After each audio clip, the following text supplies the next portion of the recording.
लेकिन गुरु कितने महान, क्या गजब का काम करते हैं ना गुरु। गुरु ने किसी शिष्य के जीवन का रौब खत्म कर दिया, उनके मन के अंदर जो रुपयों को लेकर के भावना थी वो खत्म कर दिया। रूप की भावनाओं से आदमी 90 साल की उम्र तक अपने शरीर में लीपापोती करता है। एक 20, 22, 24 साल के लड़के को आचार्य जी ने रूप के आकर्षण से मुक्त कर दिया। कितनी बड़ी बात है, क्या पुरुषार्थ होगा उन गुरु महाराज का। दिगंबर मुनियों की जैन शासन पर क्या अद्वितीय कृपा रही होगी, कैसे जिंदा किया उन गुरु महाराज ने। छोटी छोटी बेटियां थी, सोचिए आप, कभी मस्तिष्क में कल्पना भी करिएगा, आपके गोदी में एक छोटी सी बेटी है, पिता उसके लिए परी जैसी फ्रॉक लेकर के आता है, वाइट वाली, बिल्कुल एक छड़ी भी लाता है, ऊपर का वो कैप भी पहनाता है, वाइट पहनाता है, जूता पहनाता है, बहुत अच्छा काजल लगाता है, फिर बच्ची को गोदी में लेकर के लाड़ करता है।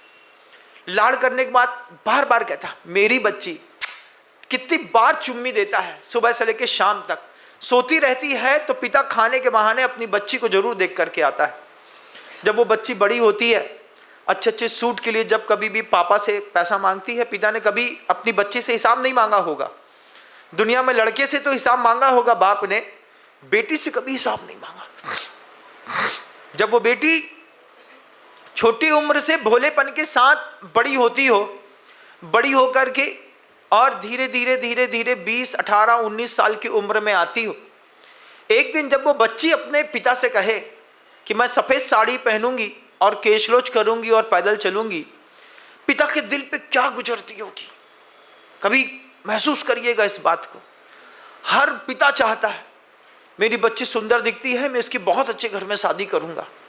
लेकिन जब वो बच्ची निर्णय लेती है केशलोच, पिता के दिल पे क्या गुजरती होगी। ऐसे कितनी बेटियों को मोक्ष मार्ग पर खड़ा करना, उनको उनके रूप, रुपया और रौब की दुनिया से बाहर निकालना। स्त्री का स्वभाव है सजी धजी ना दिखे तो उसको अपने ऊपर भी विश्वास नहीं होता, एक ह्यूमन नेचर है, आदमी सुंदर दिखना चाहता है, सबका ह्यूमन नेचर है ना। उस पर भी उस रूप की आसक्ति से मुक्त करके गुरु महाराज ने अपने तेज के प्रभाव से क्या गजब तरीके से 200 से ऊपर आरिकाएं और 500 से ऊपर बाल ब्रह्मचारिणी बहनें, 500 क्या करीब 900 से ऊपर बाल ब्रह्मचारिणी बहनें, 500 तो सिर्फ प्रतिभा मंडल में रहती हैं।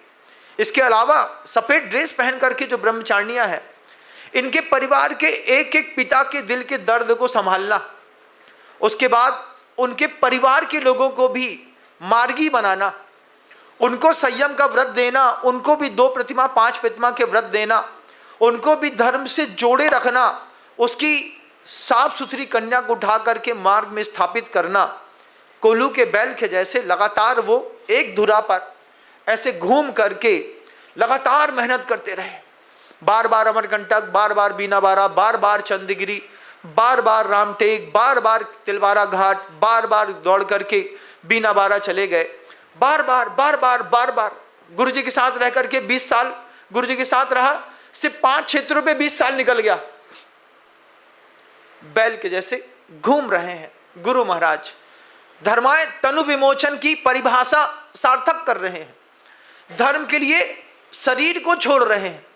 डॉक्टर ने कहा था 2 टांके लगेंगे, छोटी सी इंजुरी, थोड़ा सा ऑपरेशन होगा, वो थैली बाहर निकल जाएगी।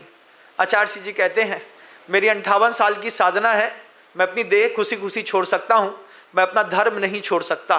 धर्माय तनु विमोचन, वही महापुरुष लगातार घूमते रहे, मेहनत करते रहे। क्यों? क्योंकि वो जानते थे कि आज मेहनत नहीं करेंगे तो कल पता नहीं कितनों की जीवन शैली पर, कितनों की जीविका पर और कितनों के जीवन पर संकट आएगा। एक महापुरुष चंदन के जैसे लगातार घुल करके हम सब के बीच में साथ में रहा। 20 साल देखता रहा उनकी सहन शक्ति, देखता रहा उनकी सरलता। जब कोई उनको ठगता, आचार्य जी बड़े अच्छे से मुस्कुरा देते, हाँ कोई बात नहीं, धीरे से बोलते। सामने वाले को लगता मैंने आचार्य जी को बना दिया, लेकिन आचार्य जी बोलते थे कि उसको इस बात का एहसास दिलाना भी जरूरी है कि मैंने तुम्हारी बात समझ ली, इससे उसको सुख मिलेगा, इसलिए मैं उसकी बात समझ रहा हूं। क्या सरलता है उन गुरु महाराज की। हम तो 1 मिनट में आदमी के मन की बात ताड़ जाते हैं, तो क्या गुरुदेव नहीं ताड़ते होंगे? गुरुजी भी ताड़ जाते थे। उसके बाद भी उनकी सरलता, उनकी कृपा करने की जो शैली थी कि दुश्मन के ऊपर भी इतना बरसो कि वो भी बोले कि जितना तुम बरसते हो इतना हमारे ऊपर तो हमारे माता पिता भी नहीं बरसते। इतना बरसे गुरुपन शत्रुओं के ऊपर भी। उनकी सहन शक्ति, उनकी सरलता, उनका समर्पण, उनका सहयोग देखने लायक था। जजनीन दोस्तों, अगर आपको मेरी वीडियो अच्छी लगती है तो प्लीज़ मेरे चैनल को लाइक, शेयर, सब्सक्राइब करिए और इसी तरह से अपना प्यार देते रहिए। धन्यवाद।